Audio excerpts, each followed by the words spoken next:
Now, in all CPR or patient care, the most important thing to check before you ever engage in care is whether or not the scene is safe. If the scene is safe, there isn't any electrical hazards, there are no chemical hazards, there's nothing in the environment that's going to actually cause us harm, the scene can be declared safe. Along with that, it also means, does the rescuer have personal protective equipment? Gloves and a CPR shield with a one-way valve barrier to protect the rescuer from bloodborne pathogens. If the scene is safe, if your gloves are on and your shield is available, or there's no blood or body fluid in the environment, you're now ready to be able to rescue safely.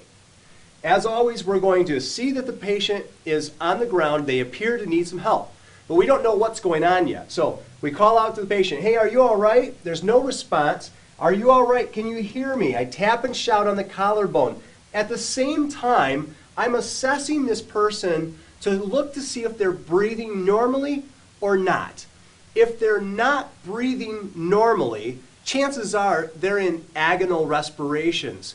Agonal respirations is a condition where the body just hasn't stopped trying to take a breath yet. It's kind of that occasional gasp where they're trying to breathe but they can't. It's really not exchanging gases, and it's not effective respirations. We're going to consider agonal respirations no respirations at all. So if the patient is breathing abnormally or not breathing at all, we're going to make note of that. So no movement, no response, no breathing. At that point, if there's a bystander, I'm going to activate EMS or call a code. You in the plaid shirt, go call 911 and come back. I might need your help. Come on back and help me when you're done. Then I'm going to turn back to the patient, and at this point, as a healthcare professional, I'm going to check for a carotid pulse. Now you'll notice I'm finding the Adam's apple, and I'm walking my two fingers off the side of the windpipe in that valley between the neck muscle and the windpipe. I'm checking for no more than 10 seconds. But please keep in mind, this is not really the most important aspect when we prepare to do CPR.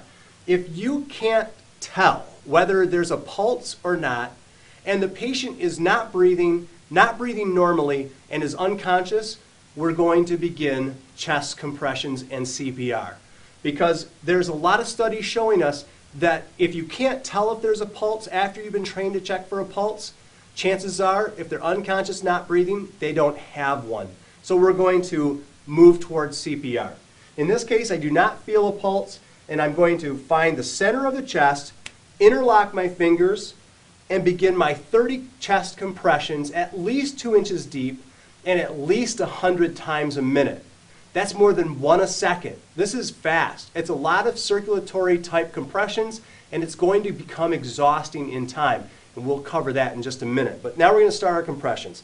Leaning over the patient's body, elbows locked straight, fingers intertwined. I'm going to pull up on the bottom hand so that all that's on the chest is my palm. And I begin my 30 compressions. 1 and 2 and 3 and 4 and 5 and 6 and 7 and 8 and 9 and 10 and 11 and 12, 13, 14, 15, 16, 17, 18, 19, 20, 21, 22, 23, 24, 25, 26, 27, 28, 29, and 30. I'm going to get my mask, cover the nose and mouth with a head tilt, chin lift. I'm going to go ahead and give 2 rescue breaths.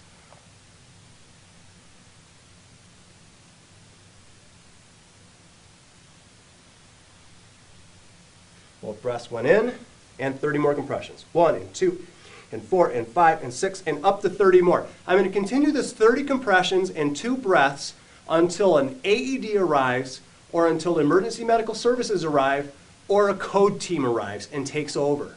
If I have a bystander, I told you that this is exhausting, and it is. Every couple minutes or so, I'm going to start feeling like I can't go on, because the chest compressions are going to get less deep and less effective. If there's a bystander who could be quickly taught how to do chest compressions or already knows CPR, we're going to get them in on this to give me a break so that I can restore my own strength and hopefully then take over for them in a couple minutes so that we can continue this 100 compressions or more per minute, nice, deep, at least 2 inches deep, over and over and over to try to circulate the residual oxygen and the oxygen that we're putting in the body to try to save the brain, save the heart, save vascular organs if possible, or at least slow down the dying process so that when an AED arrives or when help arrives, we've got a viable patient that has a chance at making it out of this cardiac arrest situation. Scene is safe, my gloves are on, my CPR shield's available. Sir, can you hear me? Can you hear me? There's no response. Help! Somebody help me! You in the plaid shirt, go call 911 and come back.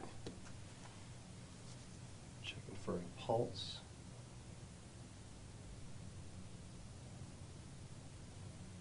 There's no pulse.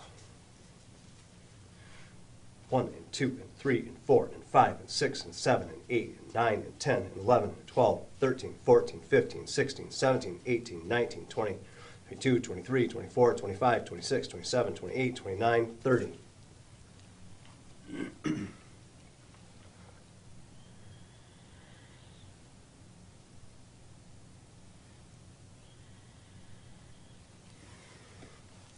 One and 2 and 3 and 4 and 5 and 6 and 7 and 8 and 9 and 10, 12 and 13 and 14 and 15 and 16, 17, 18, 19, 20, 21, 22, 23, 24, 25, 26, 27, 28, 29, 30.